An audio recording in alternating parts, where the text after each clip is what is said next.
This is People and Their Poems, a podcast about the poems that make a difference in our world. In each episode, writer and educator Sandy Carlson talks with a person who has been influenced by poetry and become a poet or a supporter of this literary form. Stay tuned.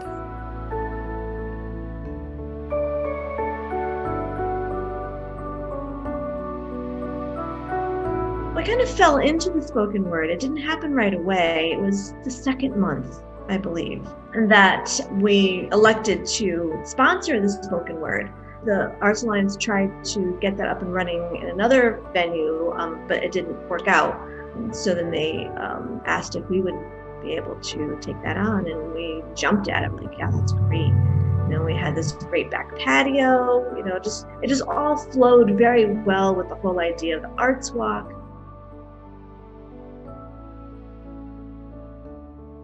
Welcome to People and Their Poems podcast, a podcast about the poems that matter. I'm Sandy Carlson, and I'm here today with Nadine, Cascini, and Jim Hinkle of the Studio Hill Gallery in our hometown of Woodbury, Connecticut. It's a special feature where we can talk to two gallery owners who have played a pivotal role in enlivening the art scene in our town.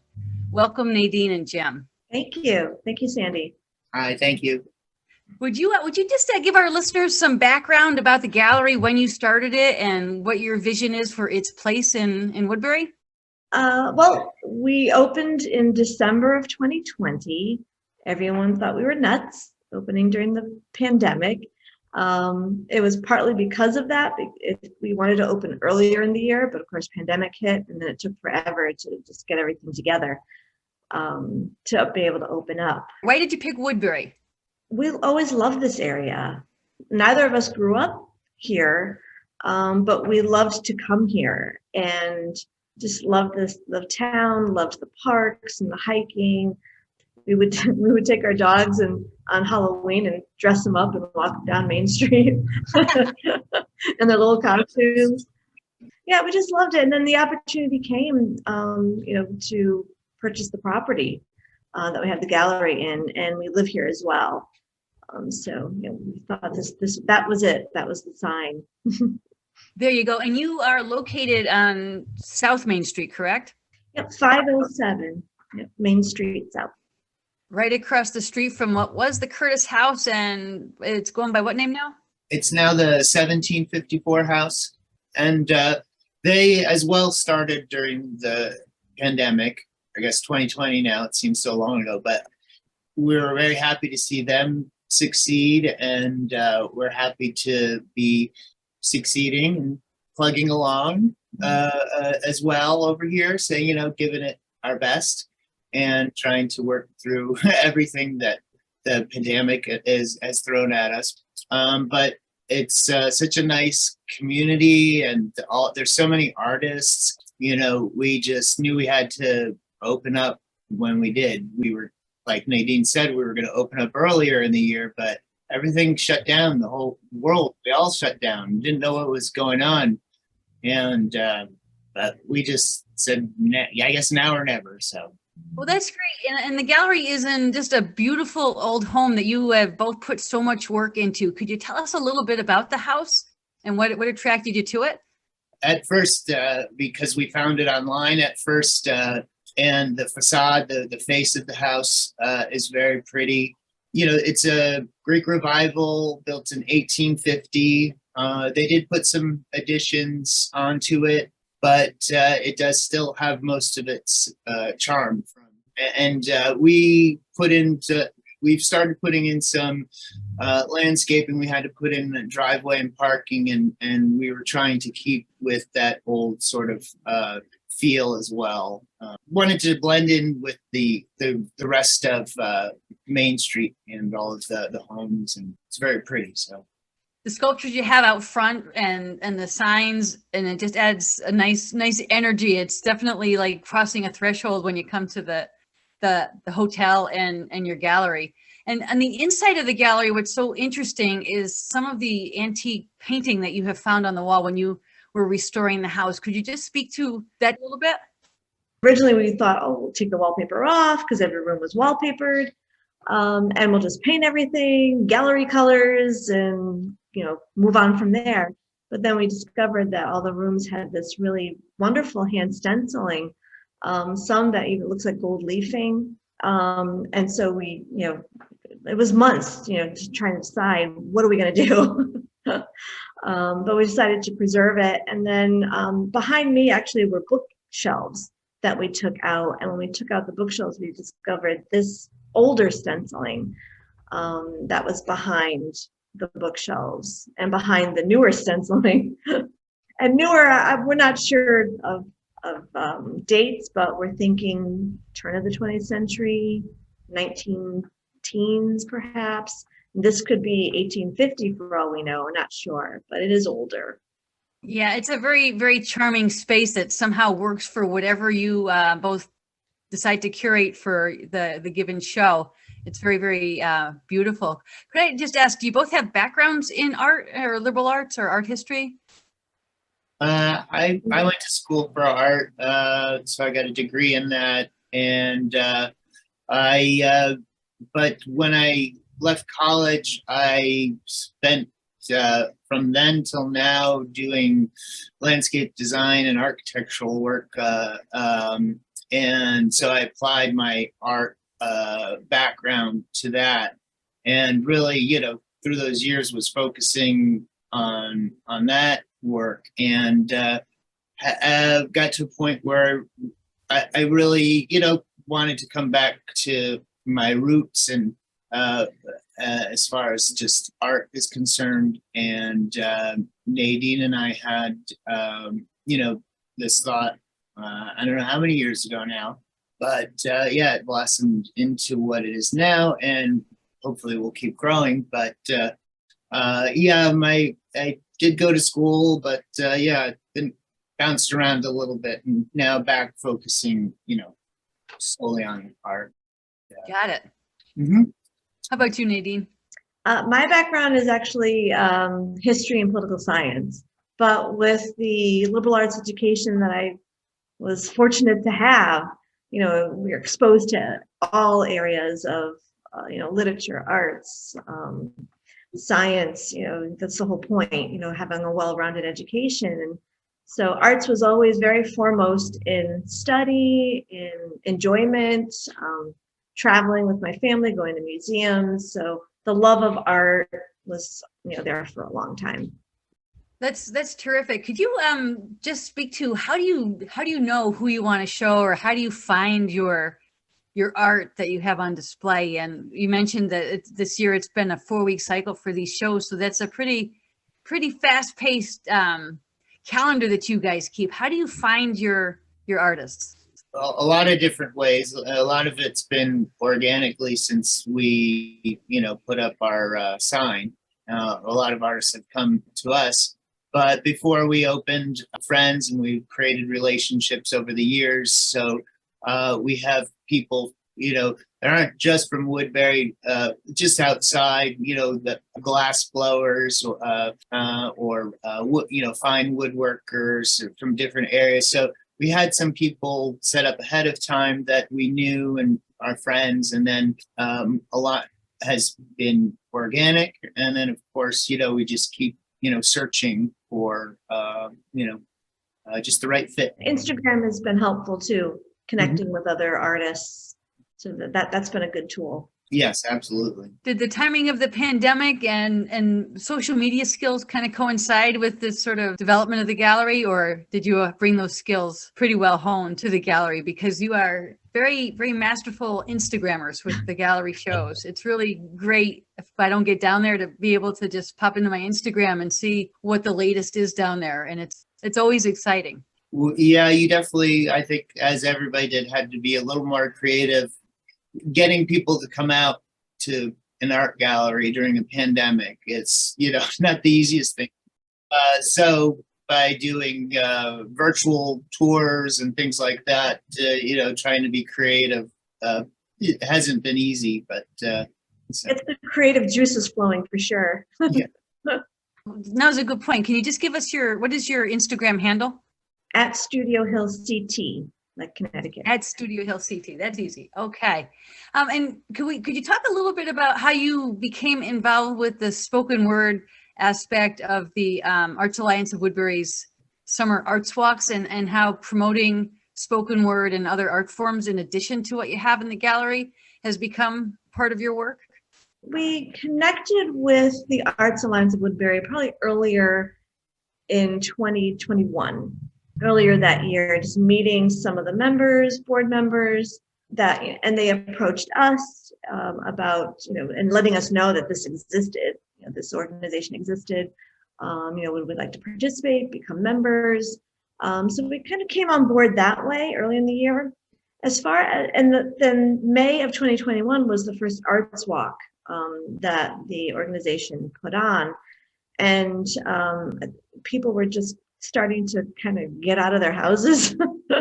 So that first arts walk that May was tremendous because, it was something to do. People can get out of their house, see people. You didn't have to use a mask because you're mainly outside. But I think people were just chomping at the bit to get out and get involved and enjoy something. And that was, I think, the main premise of the arts walk that year. And focusing on primarily just Woodbury, I think Woodburyans.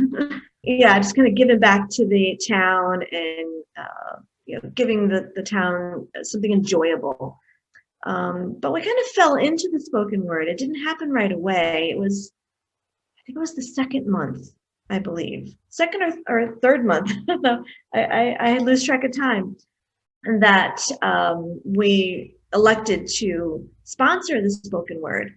The Arts Alliance tried to get that up and running in another venue, but it didn't work out.